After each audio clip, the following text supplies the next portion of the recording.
జరుగుతున్న ఈ ప్రచారం ఈ గందరగోళం విషయం మీద నందు గారు అసలు జిహాద్ అంటే ఏంటో కూడాను తెలియనిటువంటి వాళ్ళు జిహాద్ గురించి మాట్లాడుతున్నారు.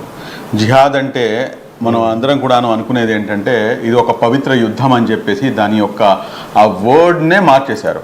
నిజంగా చెప్పాలంటే మోస్ట్ కాంట్రవర్షియల్ ఇదిగా మీకు అనిపించింది, కానీ జనాలకి ఎడ్యుకేట్ చేయాల్సినటువంటి బాధ్యత ఉంది. జిహాద్ ప్రతి ఒక్కరూ జిహాద్ చేస్తున్నారండి. నేను జిహాద్ చేస్తున్నాను, మీరు స్టూడియోలో కూర్చొని జిహాద్ చేస్తున్నారు, ఇంక్లూడింగ్ వలీ డూయింగ్ జిహాద్, ఇంక్లూడింగ్ ఈ రాష్ట్ర ముఖ్యమంత్రి, ఈ దేశ ప్రధాని అందరూ కూడా జిహాద్ చేస్తున్నారు. జిహాద్ మీనింగ్ ఇస్ స్ట్రైవింగ్. మీరు మీ యొక్క కుటుంబ పోషణ కోసం మీరు శ్రమిస్తున్నారు. శ్రమించడాన్ని జిహాద్ అంటారు. అంతే తప్పించి జిహాద్ అంటే పవిత్ర యుద్ధం ఏమాత్రం కూడాను కాదు. ఫస్ట్ ఆఫ్ ఆల్ దీని యొక్క మీనింగ్ మనం తెలుసుకోవాలి. కానీ ఈ జిహాద్ని ఈ రోజున వేరే మిస్ఇంటర్ప్రిట్ చేసి దాన్ని ఈ రోజున ఫుడ్ జిహాద్, లవ్ జిహాద్, ఇంకో జిహాద్, ల్యాండ్ జిహాద్, ఇంకో జిహాద్, ఇంకేదేదో తీసుకొస్తున్నారు. నేను ఇక్కడ ఒకటే అడుగుతున్నాను, అసలు జిహాద్ గురించి తెలియకుండా ఈ రోజున ఫుడ్ జిహాద్ అని చెప్పేసి మీరు మాట్లాడుతున్నారే, అసలు నిజమైన సరే కాసేపటికి మీరు ఏ విధంగా అయితే, మీరు ఇన్ ద సెన్స్ వాళ్ళు ఏ విధంగా అయితే దీన్ని మిస్ఇంటర్ప్రిట్ చేసి ఫుడ్ జిహాద్ అంటున్నారో, అసలైనటువంటి ఫుడ్ జిహాద్ ఏదండి? నా దృష్టిలో మన చరిత్రలో తిరుమల తిరుపతి దేవస్థానానికి ఎంత ప్రాముఖ్యత ఉంది, దాని యొక్క ప్రసాదానికి ఎంత ప్రాముఖ్యత ఉంది.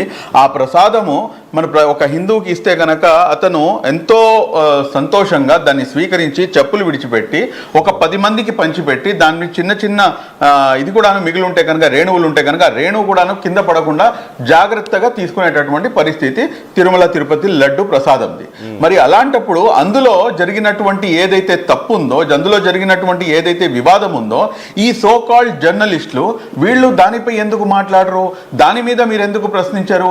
అప్పుడు చరిత్రలో ఉన్నటువంటి ఎవరైతే నాయకులు ఉన్నారో, ఎవరైతే ఏ పార్టీకి చెందినటువంటి వారు ఉన్నారో వారి దగ్గరకు పెట్టి మీరు ఎందుకని చెప్పేసి మీ మైక్ తీసుకెళ్లి పెట్టరు అని చెప్పేసి అడగాలనిపిస్తుంది. నంబర్ 1. నంబర్ 2, ఈ రోజున మీరు ఇందాక ఒక మాట అన్నారు, అక్కడ కాశ్మీర్లో జరగవచ్చు లేకపోతే ఢిల్లీలో జరగవచ్చు అని చెప్పి. ఎస్, నేను కాదు అని చెప్పి నేను చెప్పను. కానీ ఇప్పుడు ఒక మీడియా వ్యక్తి, ఇందాకే మీరు అంటున్నారు ఒక మీడియా వ్యక్తి, కట్ అయిపోయింది నాది, లేదు మీ వాయిస్ వస్తుంది నాకు.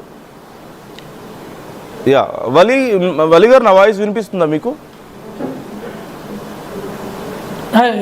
యా యా మన ఫరూక్ గారి కాల్ కట్ అయినట్టుంది. మన వాళ్ళు మళ్ళీ కనెక్ట్ చేస్తారు, మాట్లాడతారు ఖచ్చితంగా. సో వలి గారు, ఇప్పుడు మీ పరిస్థితి ఏంటి? మీ కుటుంబాన్ని పోషించుకోవడానికి మీకు తెలిసిన పని ఇది ఒక్కటే కదా, ఇప్పుడు ఏం చేయబోతున్నారు? మరి మీ పరిస్థితి ఏంటి? ఇదే పని చేస్తారా? ఇదే పని మీరు కొనసాగిస్తారా? ఇలాగే కంటిన్యూ చేస్తారా? ఇదే సార్ మా వ్యాపారం. సో బయటికి వెళ్తే మీ వ్యాపారం సాగుతుందన్న నమ్మకం మీకుందా?